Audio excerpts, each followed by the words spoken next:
ناظرین، پچھلی نشست میں ہم نے روایات کو سامنے رکھتے ہوئے یہ بات واضح کی تھی کہ دجال انسان نہیں ہوگا، بلکہ دجال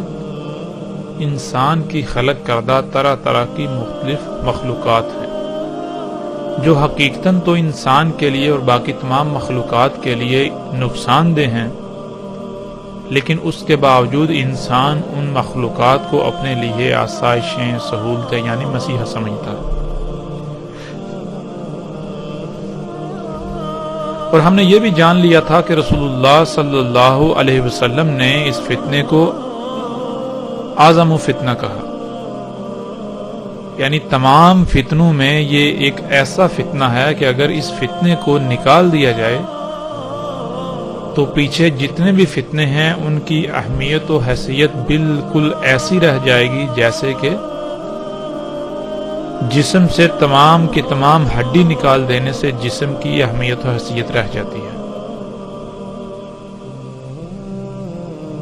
یعنی جیسے جسم میں ہڈی کی اہمیت و حیثیت ہے، بالکل یہی حیثیت و اہمیت فتنوں کے اندر فتنہ دجال کی ہے۔ فتنوں میں فتنہ دجال کی ہے،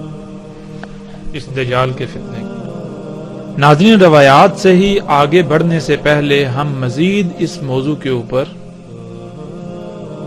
بات کریں گے تاکہ ہم پر یہ بالکل کھل کر واضح ہو جائے، کسی قسم کا کوئی ابہام، کوئی شک اور شبہ نہ رہے کہ دجال یہی ہے جس کو ہم پچھلی نشست میں واضح کر چکے ہیں۔ اور اس کے علاوہ ناظرین، جو آج تک یہ بات کہی جاتی رہی اور کہی جاتی ہے کہ دجال کا ذکر قرآن میں کہیں نہیں، اس میں کس حد تک صداقت ہے یہ بھی ہمارے سامنے آ جائے۔ ایسا کہنے والوں، ایسا نظریہ رکھنے والوں اور ایسے نظریے پر اٹھنے والے تمام سوالات سمیت ہم ہر پہلو سے گفتگو کریں گے آئندہ کسی نشست میں۔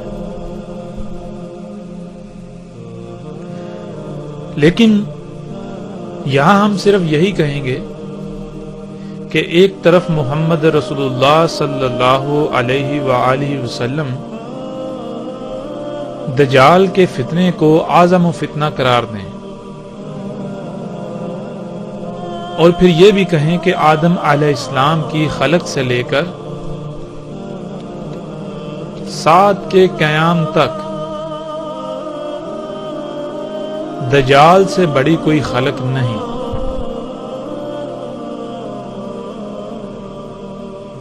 جیسا کہ ہم اس روایت میں دیکھ سکتے ہیں،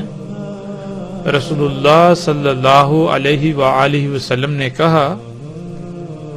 آدم علیہ السلام کی خلق سے لے کر سات کے قائم ہونے تک دجال سے بڑی کوئی خلق نہیں۔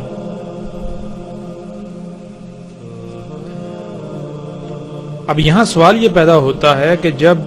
آدم علیہ السلام کی خلق سے لے کر سات کے قیام تک دجال سے بڑی کوئی خلق نہیں، اور فتنوں میں دجال کا فتنہ وہ اہمیت و حیثیت رکھتا ہے جو اہمیت و حیثیت جسم کے اندر ہڈی کی ہوتی ہے، تو پھر یہ کیسے مان لیا جائے کہ اللہ سبحانہ و تعالی نے قرآن میں اس فتنے کا ذکر نہیں کیا؟ ہمیں یہ کہنے، ہمیں ایسا نظریہ رکھنے سے پہلے کئی بار سوچنا اور غور و فکر کرنا چاہیے تھا، جو کہ ہم نے نہیں کیا۔ تو ناظرین، اس نشست کا موضوع اور مقصد یہی ہے کہ ہم قرآن میں دیکھیں کیا آیا جو ہم نے بات کی، جو آج تک نظریہ پایا جاتا رہا کہ قرآن میں اللہ سبحانہ و تعالی نے دجال کے فتنے کا ذکر نہیں کیا، کیا یہ سچ ہے، اس میں حقیقت ہے؟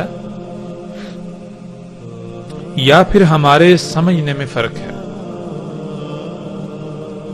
کہ اللہ سبحانہ و تعالیٰ نے قرآن میں دجال کے فتنے کا ذکر تو کیا لیکن ہم اسے پہچان نہ پائے، ہم اسے جان نہ پائے کیونکہ ہم نے غور و فکر نہیں کیا۔ تو اس موضوع پر آگے بڑھنے سے پہلے ہم اس روایت کو سامنے رکھتے ہیں جس کی روشنی میں ہم آگے بڑھیں گے۔ رسول اللہ صلی اللہ علیہ وسلم نے کہا، نہیں ہے کوئی بھی نبی مگر تحقیق کہ یعنی یہ ہو چکا، یہ ثابت شدہ ہے کہ ڈرایا اس نے اپنی امت کو موجود خطرے سے یعنی اس دجال سے، اور اس میں کچھ شک نہیں میں بھی تمہیں بالکل اسی طرح اس موجود خطرے سے ڈراتا ہوں۔ ناظرین، اس روایت میں جو الفاظ استعمال ہوئے ہیں ان میں ایک لفظ ہے ہزارہ۔ یہ لفظ انتہائی اہمیت کا حامل ہے۔ جب تک ہم اس لفظ کو سمجھیں گے نہیں، اس لفظ پر غور نہیں کریں گے تو ہم حقیقت کو نہیں پا سکیں گے۔ حقیقت کو جاننے کے لیے اس موضوع کی حساسیت کو سامنے رکھتے ہوئے ہمیں اس لفظ میں غور کرنا ضروری ہے۔ اس لفظ میں غور کرنے سے پہلے ایک اور روایت ہے، ہم اس کو بھی سامنے رکھتے ہیں، اس کے بعد انشاءاللہ اللہ کے فضل سے ہم اس لفظ کی طرف آئیں گے۔ رسول اللہ صلی اللہ علیہ وسلم نے کہا، نہیں بعث کیا اللہ نے کوئی نبی مگر اس نے ڈرایا اپنی امت کو دجال سے۔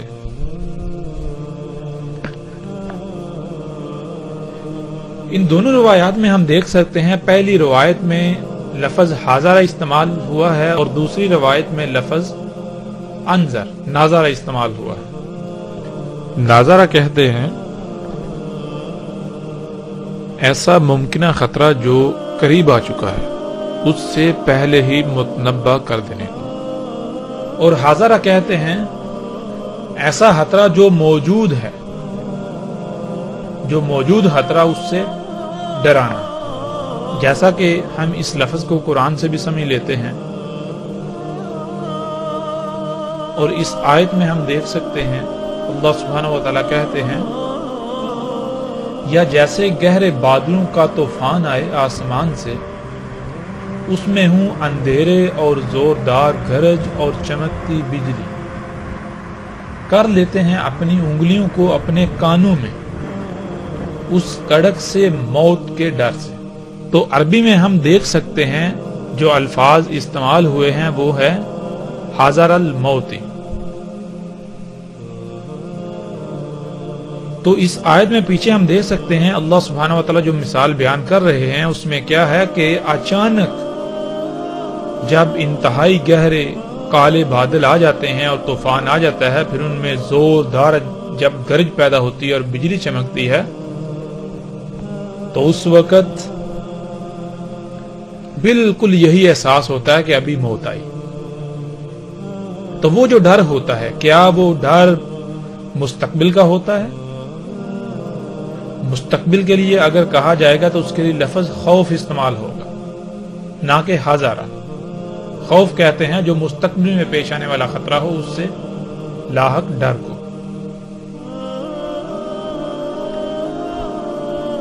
تو حاضرہ کہتے ہیں جو موجودہ خطرہ ہو، جو خطرہ سر پر موجود ہو، جو خطرہ سامنے ہو، جو خطرہ آنکھوں کے سامنے ہو، اس سے ڈرانا، اس سے ڈرنا حاضرہ لفظ استعمال ہوتا ہے۔ تو کوئی بھی نبی ایسا نہیں گزرا جس نے اپنی امت کو دجال سے نہ ڈرایا ہو۔ جب لفظ حاضر آ گیا تو اس کا مطلب کیا ہے کہ ہر نبی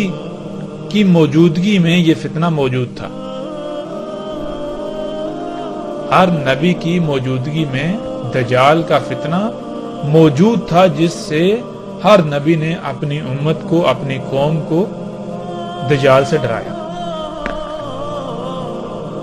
اور اگر ہم پچھلی نشست میں جو بات ہمارے سامنے آئی تھی اس کو سامنے رکھیں تو یہ بات بالکل صادق بھی آتی ہے، سچ بھی ثابت ہوتی ہے کہ ہر دور میں جتنے بھی فتنے ہوتے ہیں ان فتنوں میں جو سب سے بڑا فتنہ ہے،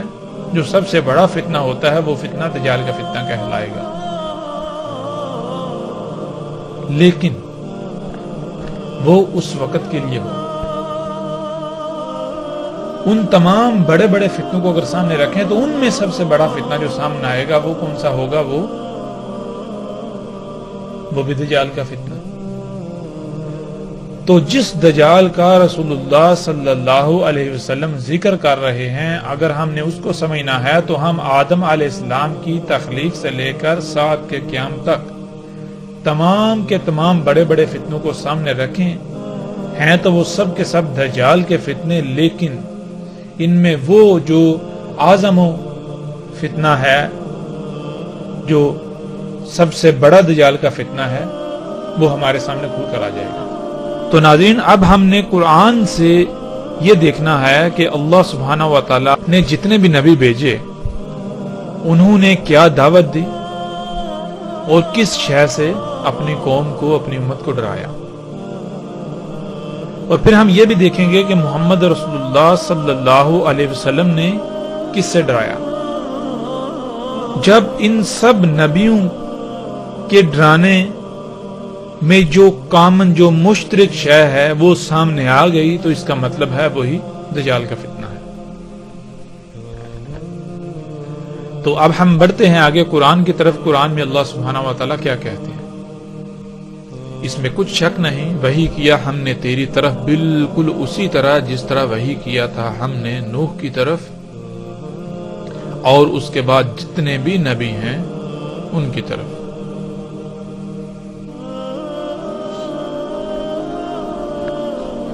اس آیت میں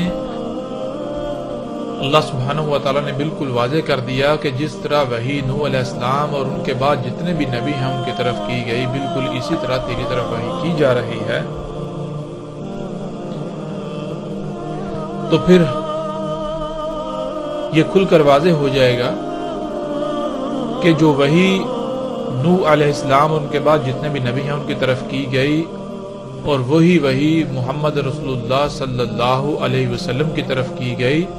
اور اگر وہ وحی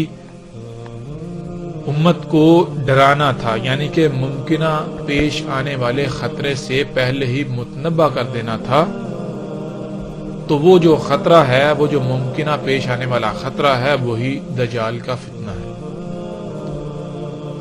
جس کے بارے میں رسول اللہ صلی اللہ علیہ وسلم نے کہا کہ کوئی نبی بھی ایسا نہیں، کوئی نبی نہیں ہوا مگر ہر نبی نے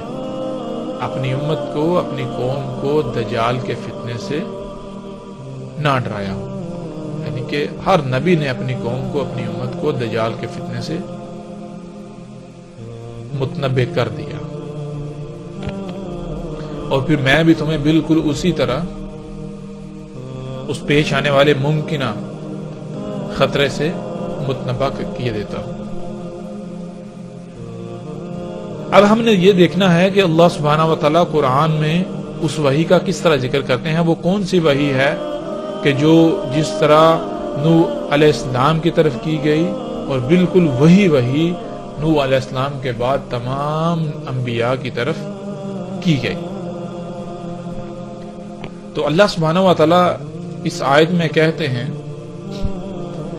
اس میں کچھ شک نہیں، ہم نے بھیجا تجھے حق کے ساتھ بشارت دینے والا اور پیش آنے والے ممکنہ خطرے سے پہلے ہی متنبع کر دینے والا.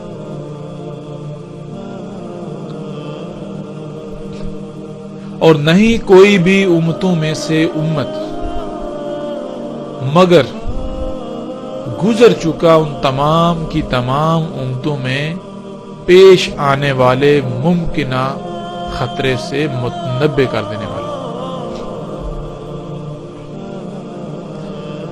تو اس آیت میں اللہ سبحانہ و تعالیٰ نے یہ بات بالکل کھول کر واضح کر دی کہ ہم تیری طرف کیا وحی کر رہے ہیں، ہم نے تمہیں کس مقصد کے لیے بھیجا، ہم نے تجھے بھیجا حق کے ساتھ. حق کے ساتھ کیا ہے؟ حق کسے کہتے ہیں؟ انشاءاللہ اللہ کے فضل سے جب ہم آگے بڑھیں گے تو اس کی بھی مزید کھل کر وضاحت ہو جائے گی. لیکن یہاں جو چیز ہم نے سمجھنی ہے وہ یہ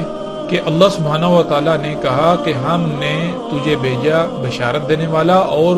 مستقبل میں پیش آنے والے ممکنہ خطرے سے متنبع کر دینے والا.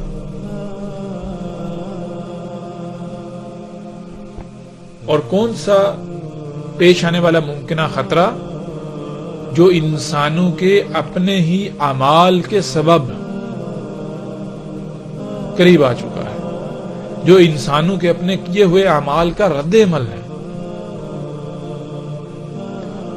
اور پھر اللہ سبحانہ وتعالیٰ کہہ رہے ہیں کہ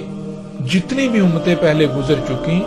جتنی بھی، کوئی ایک بھی امت ایسی نہیں کہ جس میں نبا کرنے والا نہ گزر چکا ہو، یعنی گزر چکا ہے.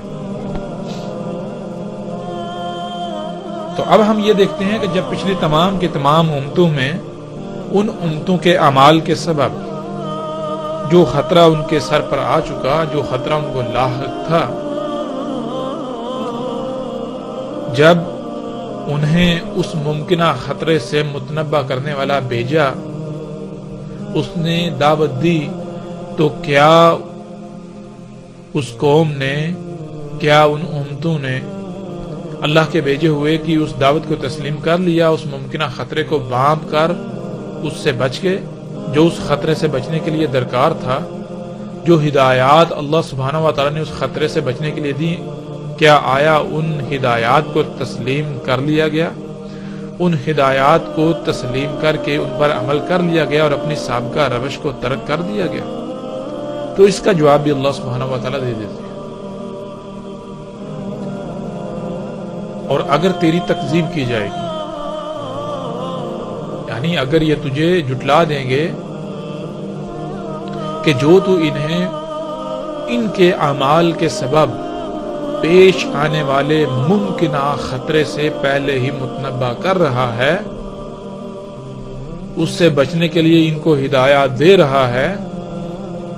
اگر انہوں نے تیری دعوت کو تسلیم نہ کرتے ہوئے اپنے انہی اعمال کو جاری رکھا، اپنی اسی روش پر قائم رہے، اسے ترک نہ کیا، تو پھر ان کے ساتھ کیا ہوگا؟ اس کا جواب بھی اللہ سبحانہ و تعالیٰ آیت کے اگلے حصے میں دے دیتے ہیں. پس تحقیق، یعنی کہ ایسا ہو چکا،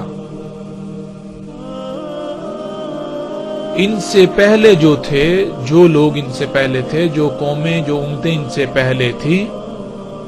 وہ بھی تکذیب کر چکے. جب آئے ان کے پاس ان کے رسول، جب ان کے پاس آئے اللہ کے بھیجے ہوئے بینات کے ساتھ، بینات کہتے ہیں سب کچھ ہر لحاظ سے کھول کھول کر رکھ دینے والے، جب ان کے پاس آئے اللہ کے بھیجے ہوئے جنہوں نے ان قوموں کے، ان لوگوں کے اعمال کو کھول کھول کر رکھ دیا کہ جو کچھ تم کر رہے ہو یہ کیا ہے، ان کے نتائج کیا نکلنے والے ہیں، یہ تمہارے جو اعمال ہیں ان اعمال کے نتائج کیا نکلنے والے ہیں، ان اعمال کا رد عمل کیا ہے، وہ کتنا دور ہے. جب انہوں نے سب کچھ کھول کھول کر رکھ دیا کہ جس کو تم اصلاح کہہ رہے ہو، جس کو تم اپنے لیے آسانیاں، فائدے، آسائشیں کہہ رہے ہو، یہ اصلاح نہیں ہے، یہ آسانیاں، فائدے نہیں ہیں، یہ فساد ہے، یہ تمہارے لیے تباہی ہے. تمہارے ان اعمال کے سبب ایک بہت بڑا خطرہ جو تمہارے سر پر منڈلا رہا ہے، اگر تم نے اپنے انہی اعمال کو جاری رکھا تو وہ تمہیں آ لے گا. تو انہوں نے کیا کیا؟ انہوں نے ان کی اس دعوت کو تسلیم کرنے سے انکار کر دیا اور اپنی اسی روش کو برقرار رکھا. اور وہ آئے زبر کے ساتھ اور کتاب المنیر کے ساتھ. زبر کسے کہتے ہیں؟ زبر کہتے ہیں ٹکڑوں کو. جو اللہ کے بھیجے ہوئے تھے وہ کیا کرتے تھے کہ وہ اس وقت جو کچھ ہو رہا تھا، جو تباہیاں مچائی ہوئی تھی، جو فساد انسان کر رہے تھے، جو اعمال کر رہے تھے، ان کو کھول کھول کر رکھ دینے کے لیے وہ کچھ نہ کچھ لکھ کر سامنے لے آتے تھے، وہ ٹکڑوں کی صورت میں سامنے لاتے رہتے تھے. اور کتاب المنیر، اور وہ جو ان کے ٹکڑے تھے وہ کیا تھے؟ وہ کتاب منیر تھی، وہ ایسی کتاب، وہ ایسا کتب ہوا تھا جو بالکل روشن کر دینے والا تھا، سب کچھ واضح کر دینے والا تھا۔ تو اب یہاں یہ سوال پیدا ہوتا ہے کہ کیا ان قوموں نے، ان امتوں نے اللہ کے بھیجے ہوں کی دعوت کو تسلیم کر لیا، مان لیا، اور اپنے ان اعمال کو ترک کر دیا جن اعمال کے سبب ایک خطرہ جو ہے پیش آنے والا، ممکنہ خطرہ جو ان کے سر پر آ چکا ہوا تھا، جس سے انہیں متنبہ کیا جا رہا تھا۔ تو اس کا جواب بھی اللہ سبحانہ و تعالیٰ نے اسی آیت میں دے دیا۔ اللہ سبحانہ و تعالیٰ نے پہلے ہی کہہ دیا کہ اگر یہ تیری تکذیب کریں گے، یہ تیری دعوت کو تسلیم نہیں کریں گے، جو تو انہیں کہہ رہا ہے یہ نہیں مانیں گے، یہ کہیں گے کہ ہم فساد میں اصلاح ہی کر رہے ہیں، ہم جو کچھ کر رہے ہیں یہ آسانیاں، سہولتیں، فائدے ہیں، یہ کوئی خطرہ ان سے نہیں ہے ہمیں، تو پھر ایسا ان سے پہلے ہو چکا، ان سے پہلے جو قومیں تھیں، ان سے پہلے جو امتیں تھیں جن میں مستقبل میں پیش آنے والے ممکنہ خطرے سے متنبہ کرنے والے تھے، وہ گزر چکے، تو وہ بھی ایسا کر چکے، وہ تکذیب کر چکے۔ جب وہ تکذیب کر چکے، انہوں نے اللہ کے بھیجے ہوں کی دعوت کو تسلیم نہ کیا، اپنے اعمال کو ترک نہ کیا، تو کیا پھر ان کے اعمال کے سبب جو ان کے اعمال کا رد عمل تھا، ان کے اعمال کے رد عمل کا جو پیش آنے والا ممکنہ خطرہ تھا، کیا اس نے انہیں آ لیا؟ تو اس کا جواب بھی اللہ سبحانہ و تعالیٰ آگے کھل کر دے دیتے ہیں۔ اللہ سبحانہ و تعالیٰ کہتے ہیں پھر آ پکڑا ان کو جنہوں نے کفر کیا، یعنی کہ جن لوگوں نے تکذیب کی، جن قوموں نے تکذیب کی، پھر ان کی تکذیب کا نتیجہ بھی انہوں نے دیکھ لیا، ان کے اعمال کے سبب پیش آنے والے ممکنہ خطرے سے متنبہ کیا جا رہا تھا، جب وہ متنبہ نہ ہوئے، جب انہوں نے اس دعوت کو تسلیم نہ کیا، تکذیب ہی کی، تو پھر کیا ہوا؟ پھر اس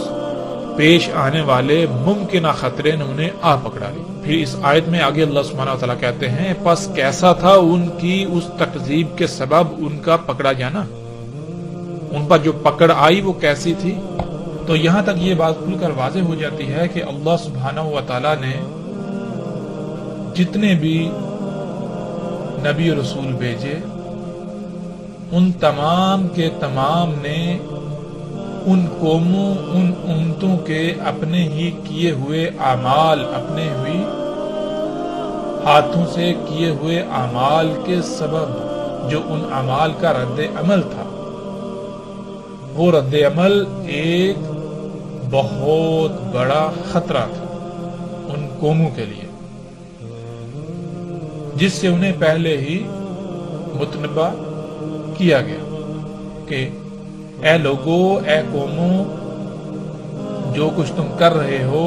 یہ اعمال، ان کا انجام کیا ہے، ان کا نتیجہ کیا ہے؟ ان کا نتیجہ یہ ہے کہ جو کچھ تم کر رہے ہو، ان اعمال کے سبب ایک بہت بڑی تباہی تمہارے سر پر مسلط ہوگی،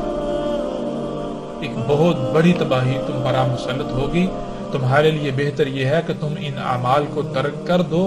ورنہ پھر تم اس تباہی کا شکار ہو جاؤ گے۔ یہی وہ دجال کا فتنہ تھا جس کا وہ شکار ہو گئے۔ اور پھر اللہ سبحانہ و تعالیٰ نے پیچھے جو آیات گزری ان میں بالکل واضح کر دیا کہ اور اگر یہ تیری تکذیب کریں گے، اور قرآن کا اسلوب ایسا ہے کہ اللہ سبحانہ و تعالیٰ گویا کہ یہ کہہ رہے ہیں کہ یہ تیری تکذیب کریں گے، یہ بھی تیری اسی طرح تکذیب کریں گے جیسے تو اس سے پہلے رسولوں کی ہو چکی، جیسے اس سے پہلے امتیں تکذیب کر چکی، بالکل اسی طرح یہ امت بھی، یہ قوم بھی تکذیب کرے گی، یہ اس دعوت کو تسلیم نہیں کرے گی، یہ اپنی اسی روش کو جاری رکھے گی۔ پھر جب یہ اپنی ان اعمال کو جاری رکھے گی، اپنی اسی روش پر قائم رہے گی، تو ان کے اعمال کے سبب وہ ممکنہ خطرہ جس سے انہیں متنبہ کیا جا رہا ہے وہ ان پر آ پڑے گا۔ پھر آگے اللہ سبحانہ و تعالیٰ کہتے ہیں اور نہیں بھیجا ہم نے تجھ سے پہلے رسولوں میں سے کوئی بھی رسول مگر اس کی طرف ہم نے یہی وحی کیا کہ اس میں کچھ شک نہیں، کوئی بھی ایسی ذات نہیں کہ جس کی غلامی کی جائے، جس کی بات مانی جائے، مگر سوائے میرے، بس میری ہی غلامی کرو، بس صرف اور صرف میری ہی بات مانو۔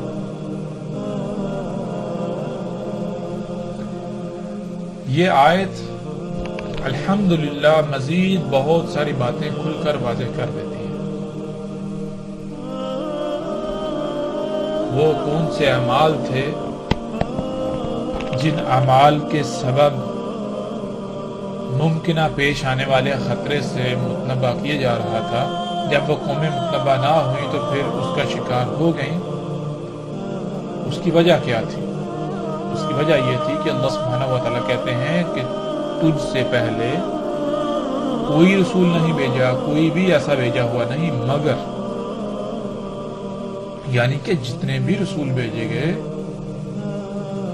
ہر رسول کی طرف اللہ نے اپنے ہر بھیجے ہوئے کی طرف یہی وحی کیا کہ اپنی قوم سے کہو، ان لوگوں سے کہو، اپنی امت سے کہو کہ اس میں کچھ شک نہیں، اللہ کے علاوہ کوئی الہ نہیں۔ الہ کہتے ہیں ایسی ذات کو جس کی بات مانی جائے، جس کی غلامی کی جائے، جس کے پیچھے چلا جائے، جس کی مرضی سے رائے برابر بھی عمل کرنا۔ تو کوئی بھی اللہ کے علاوہ ایسی ذات نہیں ہے جس کی مرضی، جس کے حکم سے رائے برابر بھی عمل کیا جائے۔ اگر تم نے کوئی رائے برابر بھی عمل کرنا ہے تو وہ صرف اور صرف اللہ ہی کے حکم کے مطابق کرنا ہے، اللہ ہی کی مرضی سے کرنا ہے۔